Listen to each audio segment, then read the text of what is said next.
how can you set and keep your best health goals? That's the question we're going to be addressing today on Flourish-Meant. I'm your host, Tina Yeager. Flourish-Meant is sponsored by Access More.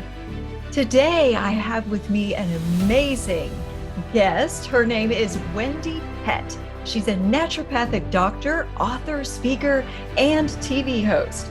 She uses whole food, plant-based wellness coaching, emotional healing, personal online training, fitness planning, educational and motivational speaking, and she creates new products and tools to assist clients during her teaching a balanced mind, body, and spirit through her Visibly Fit wellness program. And she is here to talk to us today about how to set and keep your best health goals. Welcome, Wendie. I am so honored to have you on Flourish-Meant today. Thank you so much, Tina. It is just fantastic to be here. It's an honor and a privilege.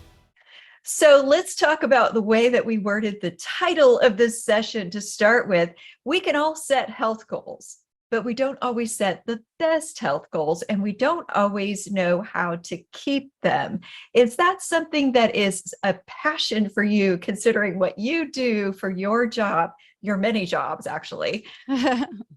Yeah, I think setting and keeping goals is a big deal. And it's one of the reasons that, New Year resolutions are such a big thing every year, because people are like, I guess I'll try this one more time. They went throughout the year and they attempted, but they failed. So they're going to start the new year off right and do it again.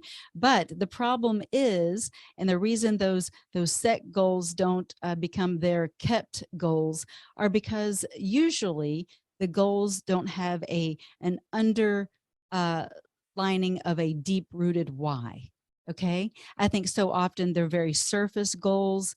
They're like just, wanting to be a certain size, for instance, because they want to fit into a certain outfit. Now that's nice. And that's a great goal, but it's bigger than that. It's more like, okay, I want to fit in that outfit because I feel more confident. I feel better in my own skin. I have more energy. I mean, there's so much more, or I can, show up in a different way for my family. Just has to be a deeper why when setting and keeping goals, because if they are just kind of loosely thrown out there, you probably won't follow through. It reminds me of one of the favorite sayings I had when I was listening to Michael Hyatt. Often he would say people lose their way when they lose their why. Very and true. Your why has to be there for you to succeed in anything. If you don't have a reason that is bigger than you, that is bigger than just this moment, you won't continue to persevere when things get hard. Right. Usually when your pain is greater than your circumstance, then you'll change. Not always, because it depends on people's pain level and their threshold. But most people will change when that pain is greater than their circumstance.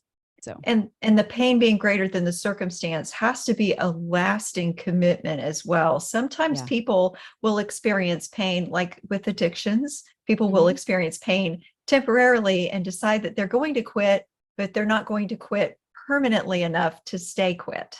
Right. So again, but that's, as doing what you do as well. Addiction is something, that has to be attacked in a different way. There's so much involved with the, just the hormonal way in which your body is responding. And that's the same with food, for instance, because a lot of New Year resolutions are revolved around, quote unquote, losing weight. And that has to do with how we're eating. And it's usually that addiction of a certain food. And so maybe addiction is something we kind of need to talk about, and unraveling that and coming to grips of really understanding and being raw and authentic with yourself, and saying, you know what, I do have an issue here and I cannot do it alone, and understanding that it takes accountability and it takes a community to get people through to the next level. Well, addiction is essentially kind of the next level of a bad habit. It's a bad habit that has a chemical root in it. And it's got something behind it that's organic, that's driving that habit to continue. And it's definitely more potent than just a simple bad habit. But some of the same principles are there. We continue to revert to the same habits that we do over and over again. It's very difficult to change those, especially if there's something organic and something deeply emotional and traumatic that's attached to the reason you're keeping that habit.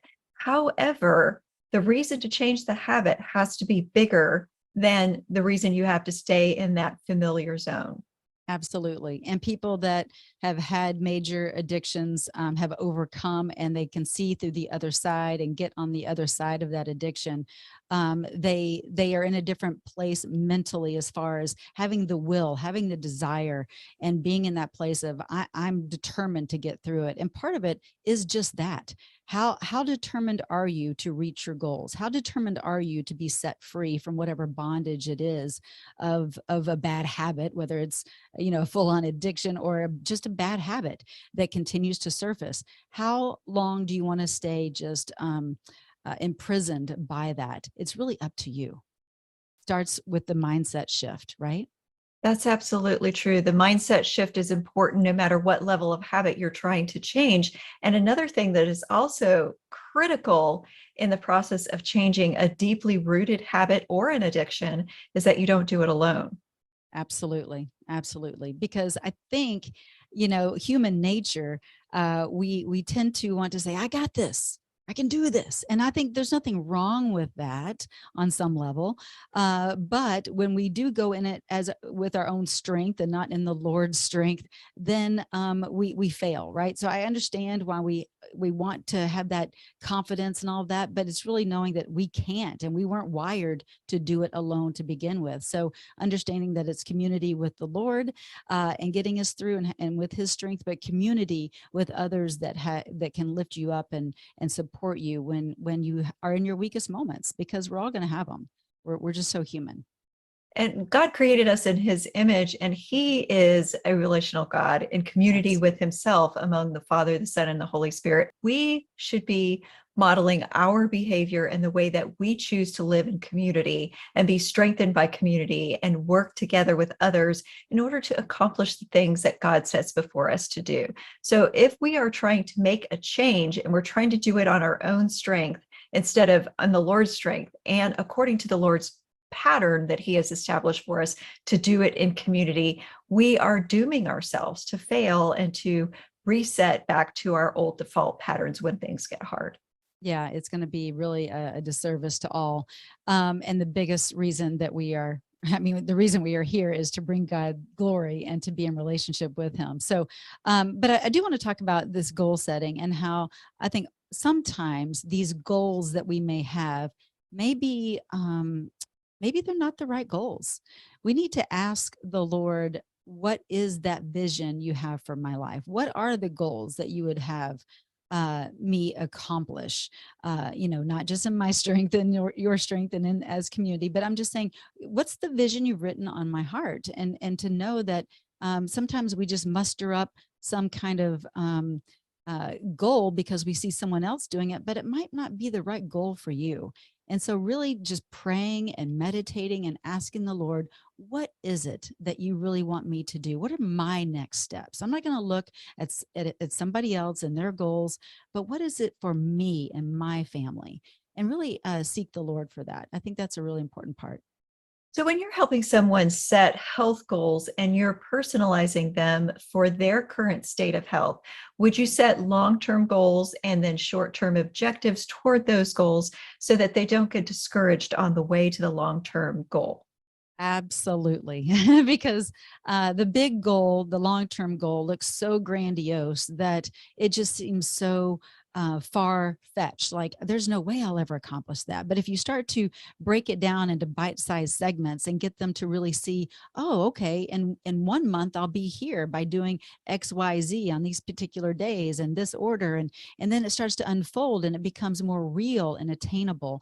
And we have a reward system where it's not like you reach the, you get the reward of maybe it's going on, getting new clothes or whatever the reward is. But after you hit the big goal, it's rewarding yourself all along the way, because it's about disciplines.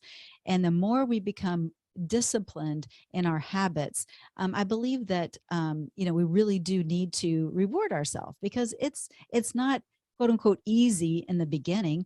because it's different. So it feels hard, right? But once you get going on those new disciplines, it does become easy. So you have to reward yourself, I believe, in order to, I guess, kind of stay motivated. Really, I think most people work best on a reward system. So for me, I like going to get a pedicure, or whatever that thing is for me. It might be something different for you, but I think it's important to set a goal and then reward yourself according to the reach point. So the reward needs to be something that isn't counteractive to your goals.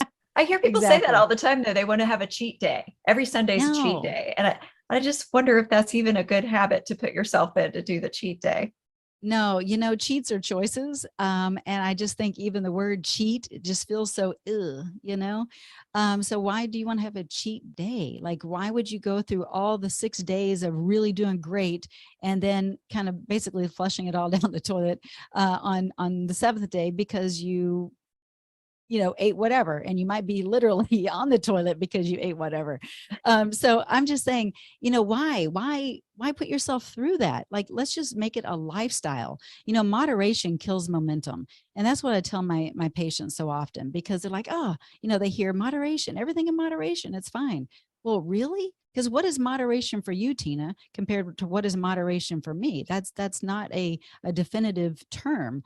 And so, you don't tell an alcoholic, oh, it's okay, go into the bar, and if you just want to have one little cocktail, that's fine.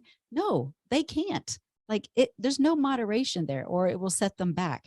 So the same is true for you and your goals. Sometimes you just have to be so disciplined and strong so that you don't go back to your old ways, because if you start dabbling, it kind of opens up the door to those bad habits again. So you got to know yourself really well. And I'm not saying you have to be perfect, because none of us are perfect, but I'm just saying, know what your biggest temptations might be and really protect yourself and have healthy boundaries around that, and some serious accountability. So let's talk about the word discipline, because sometimes people think of discipline in relationship with punishment. And it Mm-hmm. sounds like a very harsh word, or a bad word even, to people who are averse to the word discipline, when really discipline is about empowering yourself to be able to do things that you can't do now. That's right. That's right. So discipline, and kind of the root of that is disciple, right? Like we want to, you know, disciple into a different way. We want to change the way that we're being, and it takes discipline. And and yeah, a lot of people look at it as a dirty word, and like, from being a child, if you're being disciplined, that you're gonna, go stand in the corner or get a spanking or whatever, however your parents disciplined you. For me, we got spankings, but anyway. But I just think about how that discipline does feel like an icky word. But really, if you see it as a loving and kind and gracious and compassionate word, it changes the feel of it. Just like when you're disciplining your child, like, for instance, like, say there's a busy street and you don't want your child to run across the street and get hit by a car, you stop them, and you may discipline them if they are headed out there when you had told them not to do so, so that they are corrected and they don't get hurt, right? It's more of a protection. And so how are you protecting yourself? How are you disciplining yourself in a loving, compassionate, kind way, so you don't get hit, so you don't get hit by your bad habits over and over again? That's what we need to see discipline as.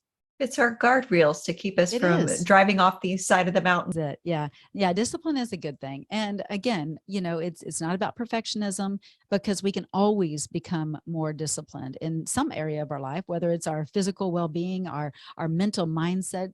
How are we thinking? Maybe it's our spiritual life. We can always become more and more disciplined in our actions, and become better people. And so I think it's just life. Do you want to continue to grow, or do you want to stay stuck and stagnant? And that's what discipline is it's a growth opportunity. It is a growth opportunity, and that's why you should seek a coach to help you go up that mountain with you till you get to the top. Because That's sometimes right. it's really hard to know how to navigate that as you're growing, as you're moving forward, and what's the best way to take the next right step. Who should hire a health coach or a life coach or any other type of coach when they're looking at achieving their goals? Yeah, I feel honored, honestly, when I am working with my patients and my clients because I have the opportunity to catch the vision before maybe they can catch it. And so I'm helping them see they're bigger when maybe they can't quite see it yet. And so that's a beautiful thing that a coach can offer is like a future pacing opportunity of their goals. And so someone who's looking to better their life, to become more disciplined, in any area of life. Well, I don't care if it's business, I don't care if it's with your spiritual walk, whatever. A coach will help you stay accountable. They will challenge you in a loving way. They will speak truth to you. They're not going to let you continue to be undisciplined, but they will guide you and they will ask you the appropriate questions to help you reveal what might be going on in your own life and why you might be continually hitting that same unhealthy habit time and time again. So it's not a coach that's going to be pointing the finger and saying you shouldn't be doing this and do that. No, it's someone that will help guide you and help reveal the answers of why you do what you do and to help you rewire the neurons in your brain in a new way so you can create new habitual patterns. And so a real good coach will ask really good questions and they will lovingly support you, but they will be very stern. And a good coach has a coach. I believe that mentors need mentors, coaches need coaches. We all need to level up. And if you're not leveling up in some area, again, I don't care where it is. I don't care if it's financial. I don't care if it's with your physical well-being. You've got to always be looking at where can I become better. And so if you're just staying stuck and stagnant, you need to start asking yourself some questions of why. Why have I decided that just mediocrity is okay? And those who don't coach may want to look at who they are influencing because everyone has influence on other people in their lives. And who is Absolutely. it that you can be aiming as part of your why?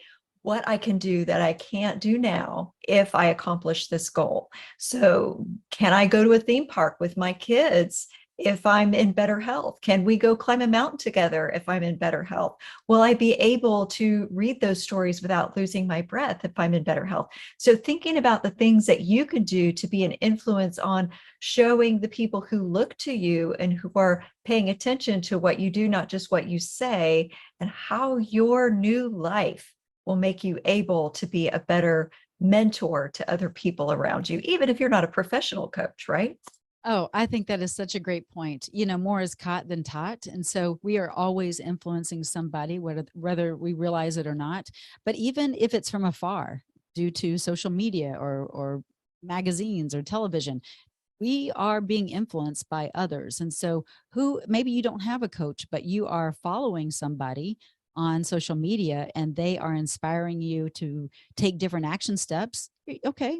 So you're kind of being coached. So that's okay too. It doesn't always mean you have to hire a coach if that's working for you.